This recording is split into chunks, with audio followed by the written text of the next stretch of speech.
Okay, welcome everyone to our last training session of the 2019-20 season. It's been a strange set of months, as you know, and I hope that things will get back to normal at some point relatively soon. This is something perhaps you can tell your children or grandchildren one day about how you survived the COVID-19 virus situation and pandemic. That musical introduction was a concerto for two violins by Johann Sebastian Bach. Even if classical music isn't your thing, which it should be, but if it isn't, you can always find that on YouTube. It's very zippy, doesn't take that long, and something that probably everyone should know. All right, we will begin with our usual stretches. We'll do a few new things, a few old things, and then at the end I'm going to show you a trophy or two. So let's reach up and stretch. Flex our calf muscles just by raising and lowering on our tippy toes. Good, and now squat jumps.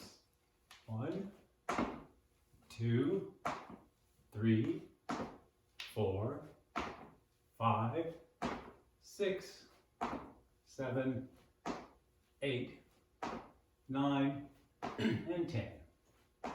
Good, and do a little waist work here. 3 in one direction, 3 in the other.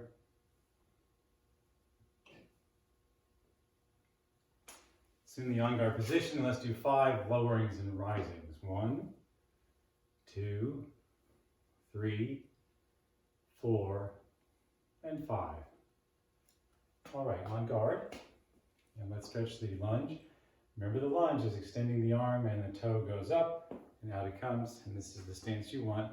Front knee over ankle. So, bend down and stretch. And reverse. Push down on your rear hip, whichever position you're in. And pivot back, a little bit lower.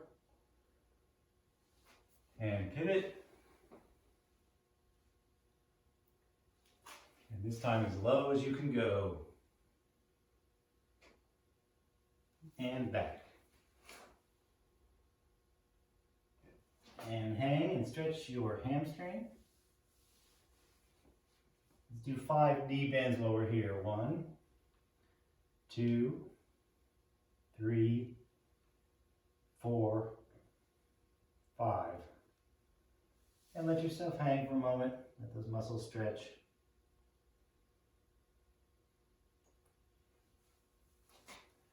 Let's get into the lunge position. We're going to rock back and forth by straightening and bending legs alternately. So you're in the lunge position. Your arms and your rear leg bend and your front leg goes straight, which is, if you did a slow motion or a still frame of this, this is what you'd see in the process of the lunge, of course. You would see this. So, lunge position and rock back and forth. I believe I mentioned in one of our videos that classically when you recover from the lunge, your arm comes back first. Some coaches prefer to recover your legs first and keep your arm out for defense closer to the target. It's really a matter of choice and what seems to make sense for you. Reverse this.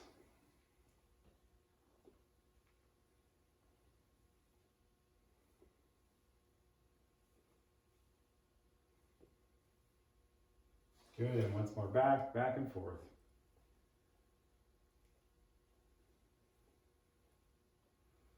And on guard. Make sure you're nice and low.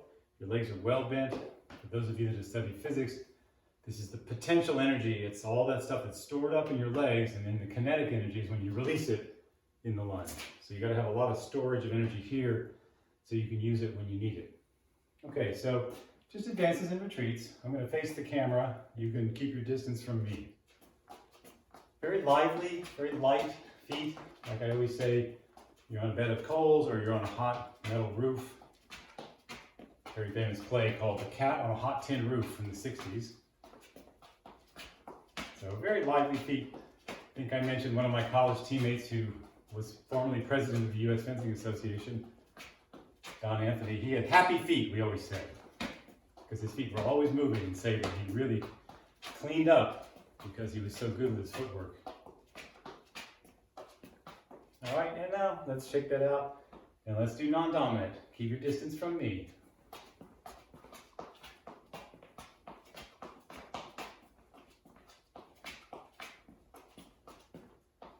And relax. Do a few lunges into that, back to your dominant side. Keep your distance. If I lunge at you, you retreat. When I recover, you advance. And then you lunge back at me, and I retreat and do the same thing. You always want to be mindful of your distance, that big elastic or flexible soap bubble I always talk about between you and your opponent. You're in control of distance, she can't hit you. Or you can hit her and surprise her if she's not in control. You retreat, you recover, you advance rather, you lunge at me and recover. Keeping your feet, changing tempo, tick, tick, tick, tick, tick, tick, tick, slow, fast. Never being anticipatable. Unexpectable is what you need to be, as I've often said. You retreat, you advance, you lunge, you recover. You retreat, you advance, you lunge, and recover. And you retreat, you advance, you lunge, and recover. You retreat, you advance, you lunge, and recover. One more. You retreat, you advance, lunge, and recover. And relax.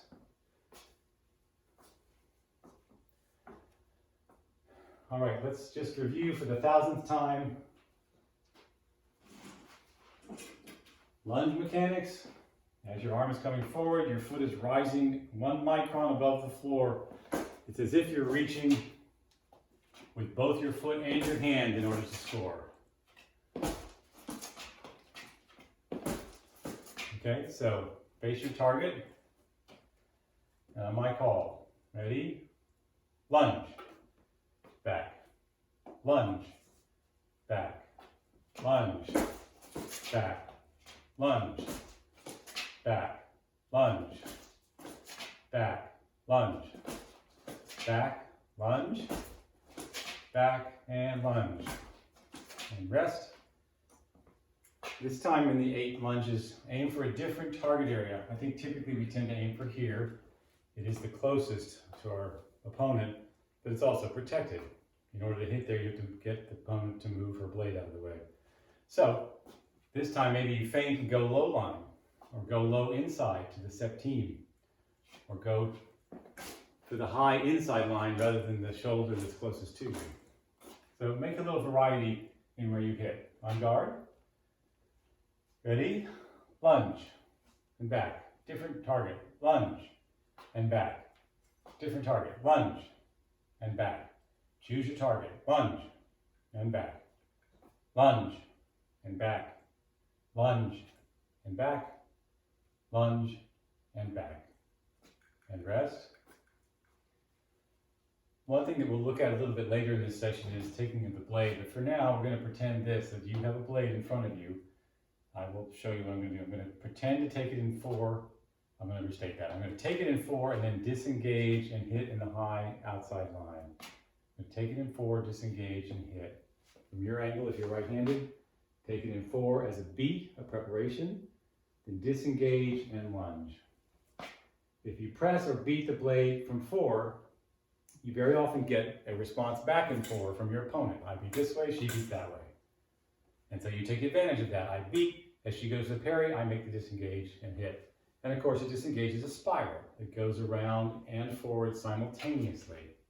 Not underneath and then forward, but a spiral. It goes around and forward at the same time. So let's do this from advanced lunge distance. You're going to advance, beat, or take, and then disengage and lunge. Face your target. Advance, beat, disengage, lunge. Advance, beat, disengage, lunge. Advance, beat, disengage, lunge. Advance, beat, disengage, lunge. Advance, beat, disengage, lunge. Advance, beat, disengage, lunge. Advance, beat, disengage, lunge. All right, let's switch to non-dominant for a moment. Try that same thing. Advance, beat, disengage. Should be pretty difficult. Ready? Watch me first. Advance, beat, disengage, recover, and retreat. Advance, beat, disengage. Notice that my advance and my beat come at the same time. All right, now with your non-dominant side. Ready? Go. Advance, beat, disengage. Advance, beat, disengage. Advance beat, disengage. Advance beat, disengage. Advance beat, disengage. Advance beat, disengage, 2 more. Advance beat, disengage, and 1 more. Advance beat, disengage, and relax. I know it's tricky without having an opponent there, but this is the best we can manage, of course, in this context. All right, we're going to do timed footwork, 30 seconds of advance and retreat, all kinds of different patterns, not even patterns really, all kinds of different combinations, so that there are no patterns that are predictable. Then we'll rest, then do the same thing with lunges. So face your target, and in 5, 4, 3, 2, 1. Advancing and retreating, slowing, fast. Change the tempo, change the direction. Keep your feet lively, happy feet. Keep moving those feet, you're halfway there. Backwards and forwards. 3 forward, 1 back, 2 forward, 6 back. Change the direction and the amount all the time. And 5, 4, 3, 2, and 1. Rest. Same thing now with advanced lunges. Do as many advanced lunges as you can. And in between each one, do an advance or retreat or whatever you need. So if you're here, you do advanced lunge, come back, maybe do a couple of retreats, a couple of advances, and advanced lunge. So your feet are always disturbing the rhythm of your opponent. She never knows where you're going to be. Okay, so we'll start in 5, 4, 3, 2, and 1. Moving those feet, advancing and lunging when you feel confident. Back and forth.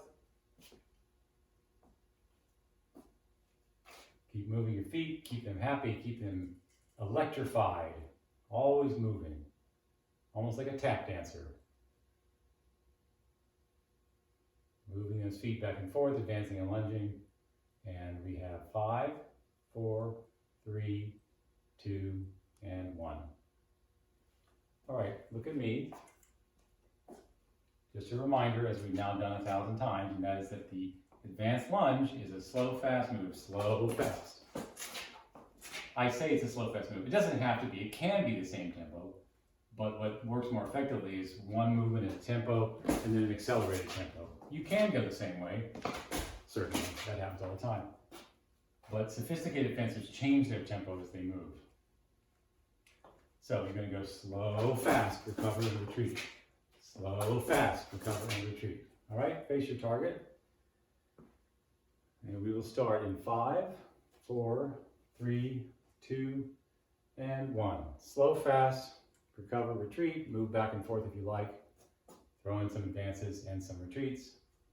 When you do your advanced lunge, it's slow then fast. Changing the tempo. Keep moving, we're halfway there. Backwards and forwards, lively feet, electrified floor. Puzzling your opponent by your footwork. And we have 5, 4, 3, 2, and 1. All right, I will stop this video and I will start the next one.